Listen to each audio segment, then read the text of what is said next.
So William Wallace just came out, brand new commander, smite damage, very strong, and there's a big debate going on right now about who should be the primary in the William Wallace and Liu Che combination and pairing. A lot of people think that the talent tree on Liu Che is very strong, which it is for normal attack damage. You've got a ton of benefits here, and this active skill actually might benefit from the 40% all damage given by the William Wallace third skill. So I'm actually going to play Mythbusters today and figure out exactly which combination is better and why I believe that is the case.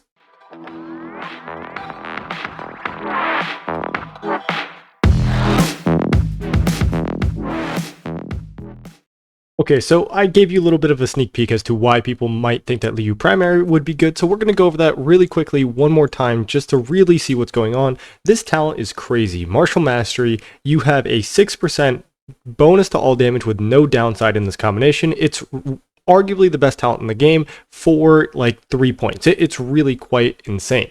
Now we've got another 6% more of all damage and a 3% damage of downside. This is just, think about it as 3% upside. So you're now at 9% total upside. And what a lot of people don't know actually is this talent right here, Effortless. When you enter combat, you start at 2.5% bonus to all damage dealt. So this automatically is a great talent. As soon as you enter combat, turn 2, turn 1, I believe you are going to be getting 2.5 bonus damage to all damage, and then that's going to stack all the way up to 10. Now, does it normally get up to 10? No, but at least you're at that 2.5%. Now, this is just a general infantry, nothing super special here. We all know what this does.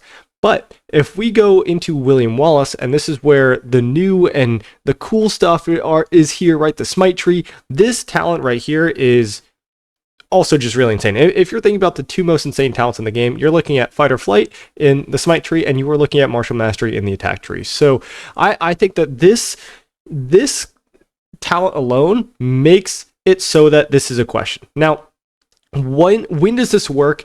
Is it like truly whenever they deal smite damage? And the answer to that is yes. So whenever Liu Che procs his fourth skill here, or his third skill, sorry, this will decrease the target's rage by 45. Whenever William Wallace uses his active skill, it'll reduce their rage by 45. When his expertise triggers on the next turn, it will reduce it by another 45. And yes, when Liu Che does his 5-target AoE, all 5 targets will have their rage reduced by 45. That has been confirmed. I tested it in the battle reports. It is very strong. So, is the rest of the tree very good? Well, we looked through here. Thunderous Smite, not my favorite talent. This comes out to about a 3% average of damage increase for smite damage. Not great. 6% less skill damage for 3 points is not a lot. You've got a lot more in some of the other trees. Let's just go to, I believe it's the Cab tree, for example. Up here, we've got 4 points for 12% less damage. So it's just, nothing else in the tree is really wowing me. I don't like Pack-a-Punch because while you do deal 2% more smite damage, you take 2% more of all normal damage. This includes basic attacks on top of you, like who are targeting you, and as well as any splash AoE damage that is smite damage. So I don't love Pack-a-Punch. It makes you very, very squishy. And you remember how we were talking about Effortless in the attack tree? Well, to the bitter end, I thought that this talent would work the same, except it doesn't. So every 10 seconds, this commander's troop enters a battle. It gains, this is not supposed to be 0.5, but it's supposed to be 1.5, I believe, or 2. Maybe it's 2%. And 2% bonus to all types of smite damage dealt up to 10%. So this starts at 0, which makes this infinitely worse than the corresponding talent in the smite tree, or sorry, in the attack tree. Now, up here, you've got the regular stuff.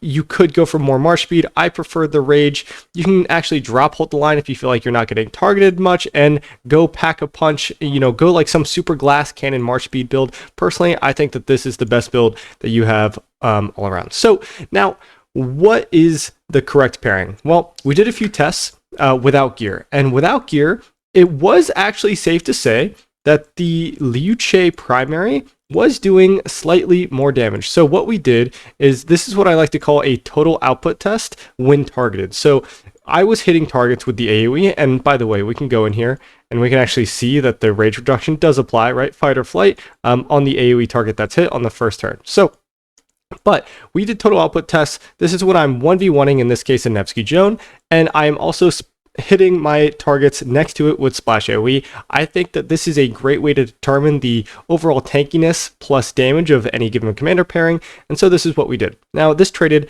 26,000 to 52,699, and then we tried the Liu Che primary, and this actually did a little bit more damage. And now we only did one test result. We don't have enough test results to actually confirm this, but this traded a little bit better. It had a little more sevs taken, but a little more sevs dealt. Is that correct? Yeah.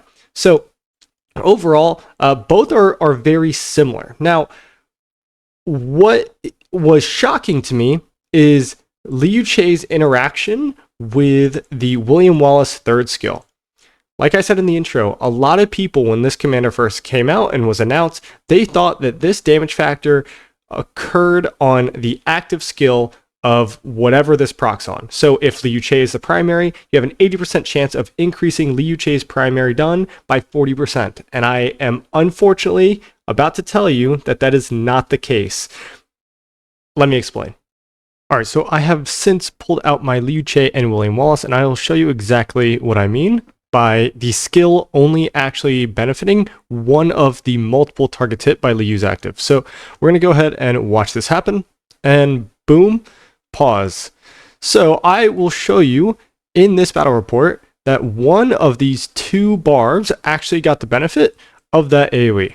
So because I'm addicted to chaining, we do actually have to chain this next one. So sorry. But so watch this active skill, it'll happen again. One will do more than the other. Well, that was a bad example. But the one that died took a 23,000 hit, I believe, and the one that was second was obviously less so. Now, we're going to go ahead and look through the battle report here momentarily. All right, so into the battle report we go. Battle log. This is when we fired off Liu Che's active skill. And you can see if we scroll down to the bottom here, it says, this damage triggered William Wallace's Lion of the North, increasing the damage by 40%. And this hit this barb for a 36,000 on this turn. Obviously, I'm doing a little bit of normal attack, so maybe a little bit less than that on average. But if we go into the troop buffs of this next barb, which it obviously got hit with that AoE first, that's how I aggro. So we're going to go into the battle logs. We look on turn one, right? Because that's when I fired off the active skill. We'll actually scroll all the way down here, and you can see that there is no 40% damage boost. What does this mean? Well, exactly what I've been trying to say. The skill on William Wallace does not actually boost all of Liu Che's active skill. It only boosts one of the 5 targets hit. And now, especially when you're hitting 5 targets, that means that it's actually doing even less value than you think, because you are getting that 2250 reduced by up to 50% when you are talking about a murder ball situation and hitting 5 targets. So in reality, you want this skill, this 40% extra boost, to proc on the William Wallace active skill, because it is single target. You are guaranteed to do that 2400 damage factor nuke. It is just better. So what does this mean? What are the implications for the pairing? And one thing that I'm honestly the most surprised of is how this Lion of the North skill works. I know I just explained it, but I really thought that a lot of the hype that came from this commander was realizing that this paired super well with a 5 target AoE, and this just doesn't do that. Now, does that make William Wallace worse?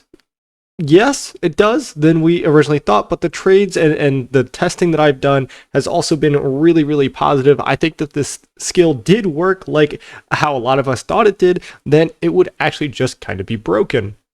So is Liu Che primary better or William Wallace better? My answer is going to be William Wallace. I think that if you're just going for absolute straight damage, then maybe you could do a Liu Che primary and an altar or something of the sort. But as far as a murder ball and what is better for the strength of the kingdom and your 5, 3, 7 marches and whatever you're running, I think that one William Wallace with Liu Che is not going to change anybody's skills. It's like 45 rage reduction is just too little.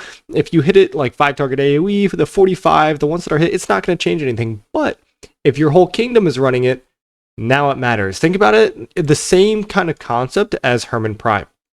Hermann Prime is a very strong commander. If you only have one of them in the field, you're not going to see that many debuffs, right? But if you have 50 players with Herman Prime out there, then everyone's taking a bunch of skill damage and it benefits you a whole lot more. So I will be running the William Wallace with Liu Che secondary. I think that that is a stronger pairing overall for your Murder Ball. I think that the rage reduction is just stronger. And since that 40% all damage does not occur on the Liu Che active skill, at least consistently on first try, then yeah, it really bummed that pairing out for me. So now we're just going William Wallace primary. And funny enough, or not funny enough, but convenient enough, I've got a pass opening in about, well, look at this, 9 hours from recording this video. So I got to go to bed. It's like 2 a.m. here. I'm going to be testing William Wallace in the open field. I hope you come hang out. I will probably be streaming for like 12 hours or something. It's going to be a lot of fun. So if you're interested in to see how the William Wallace and Liu Che pairing does, and I might mess around with it, do some Liu Che primary. I now just downloaded that report manager, so I'm going to get all that data. It's going to be really fun. So if you are interested, please check that out tomorrow. Or today, I suppose, when that video releases. So if you are seeing this, come and hop over to the stream. I should be live. Anyway, guys, thank you guys for hanging out, and I'll talk to you guys again in the next one. Peace.